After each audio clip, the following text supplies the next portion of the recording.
दोस्तों कुछ घर ऐसे होते हैं जो बस ईंट और सीमेंटों के नहीं बनने होते। उनमें यादें होती है, दर्द होता है और कभी कभी कोई और भी होता है। आज की कहानी सुनने के बाद में आप अकेले कमरे में लाइट बंद करके शायद कभी चैन से नहीं बैठ पाएंगे।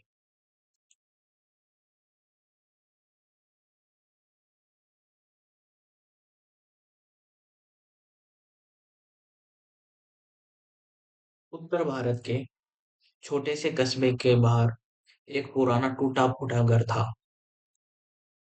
लोग उसे वर्मा हाउस कहते थे। दिन में वह बस खंडर लगता था, लेकिन रात में उस घर की खिड़की से कभी हल्की पीली रोशनी दिखाई देती थी, जबकि उस घर में पिछले 25 साल से कोई नहीं रहता था। आरव 32 साल का एक फ्रीलांस कंटेंट राइटर था। शहर में किराया बढ़ गया था और पैसों की हालत खराब थी, तभी उसे पता चला कि उसके दादाजी का पुराना घर अभी भी उसके नाम पर है। वही वर्मा हाउस। लोगों ने मना किया था उस घर में मत जाना, ये वह घर ठीक नहीं है। लेकिन मजबूरी डर से ज्यादा जरूरी होती है। उस घर में पहली रात आरव ने शाम 6 बजे घर का ताला खोला।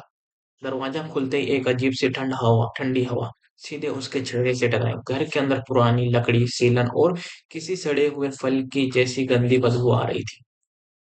और रात के 11 बजे घड़ी टिक टिक आरव अपने कमरे से में लेटा था। अचानक फर्श पर किसी के चलने की आवाज आई। आरव उठकर बैठा और बोला, कोई है? कोई जवाब नहीं आया, लेकिन आवाज रुक नहीं रही थी। वह आवाज किसकी थी पता नहीं। आवाज सीढ़ियों से आती हुई सीधे उसके कमरे के बाहर रुक गई। फिर दरवाजे के पास किसी के सांस लेने की आवाज। आरव का गला सूख गया। दरवाजे के नीचे एक परछाई दिख रही थी। वह परछाई हिल रही थी। सुबह जब रोहन उठा तो सब सामान्य था, लेकिन रात को जो कुर्सी कमरे के कोने में थी, अब वह बिस्तर के पास थी। आरव ने खुद से कहा, शायद मैं नींद में चल रहा था। लेकिन उसके पैर कीचड़ में सने हुए थे, जबकि वह रात को बाहर नहीं गया था। शाम को एक बूढ़ी औरत घर के बाहर आई। बूढ़ी औरत, बेटा तुम इस घर में क्यों आए हो? रोहन ने सच्चाई बताई। औरत का चेहरा उतर गया। इस घर में रात के 12 बजे के बाद कभी किसी की आवाज सुनाई दे तो जवाब मत देना। रोहन को घर में सफाई करते हुए एक पुरानी डायरी मिली। वह उसकी दादी की थी। डायरी का आखिरी पन्ना पढ़ते ही उसके हाथ कांपने लगे। अगर कोई यह पढ़ रहा है तो समझ लेना, वह अभी भी यही है। वह रात में हमारे नाम से बुलाती है। रात फिक्स 12 बजे रोहन को धीमी औरत की आवाज आई। उसको ये आवाज उसकी माँ जैसी लगी, लेकिन उसकी माँ 10 साल पहले मर चुकी थी। आवाज फिर आई। दरवाजा खोला।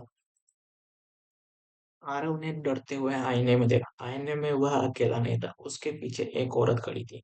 चेहरा अधजला, आंखें काली और मुंह असामान्य रूप से खुला हुआ था। डायरी का अगला पन्ना, हमने उसे जिंदा जलाया था, लेकिन उसने कहा था मैं घर छोड़कर नहीं जाऊंगी। आरव समझ गया, यह घर सिर्फ भूतिया नहीं है, यह गुनाहों से बना हुआ घर है था। दूसरी रात, रात के 12 बजे का 13 मिनट हो रहे थे। पूरा घर अचानक बहुत ज्यादा ठंडा हो गया। आरव की सांस धुएं की तरह हवा में दिखने लगी। धीमी फुसफुसाहट चारों तरफ। दीवारें मानो धीरे धीरे करा रही थी। फिर सीढ़ियों पर तेज कदमों की आवाज। कोई ऊपर आ रहा था, लेकिन कदमों की आवाज इंसानों जैसी नहीं थी। वह ऐसे थी जैसे कोई घसीटता हुआ चल रहा है। रोहन ने अपने कमरे का दरवाजा अंदर से बंद कर लिया, लेकिन दरवाजे पर हल्की हल्की दस्तक, टक टक टक आवाज आ रही थी। फिर वही आवाज। रोहन को एक आवाज आई। उसने बोला, तुम मुझे भूल गए। आवाज में दर्द भी था और गुस्सा भी।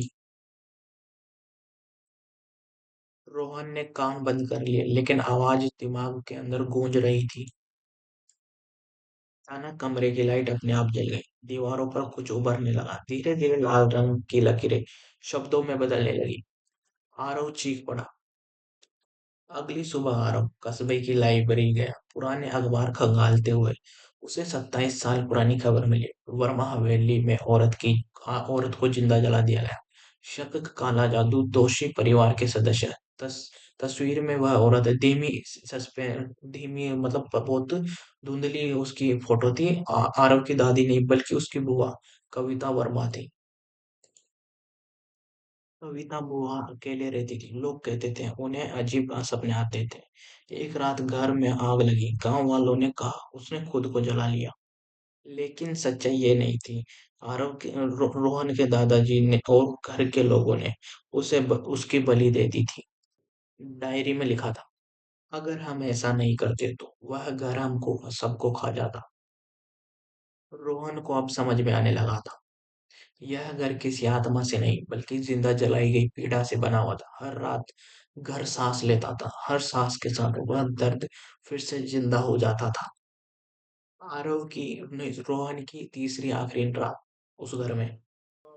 डायरी में लिखा था, पूरी रात वह खुद सामने आई। रात फिक्स 12 बजे। घर की सारी लाइटें एक साथ बुझ गई। पूरा घर कांपने लगा। फिर तेज औरत की चीख की आवाज आई। आरव सीढ़ियों से नीचे उतरा। हॉल के बीचों बीच वो खड़ी थी। उसका शरीर जले हुए मांस से ढका था। आंखों से काला धुआं निकल रहा था। कविता, तुम सबने मुझे यह घर बना दिया है। सच्चाई क्या थी मैं आपको बताता हूँ। कविता ने रोहन को दिखाया। उसके दादाजी आग लगाते हुए, उसकी माँ डर के मारे कुछ न करते हुए, और रोहन वह बच्चा था जो सब कुछ देख रहा था और कुछ नहीं कर पाया।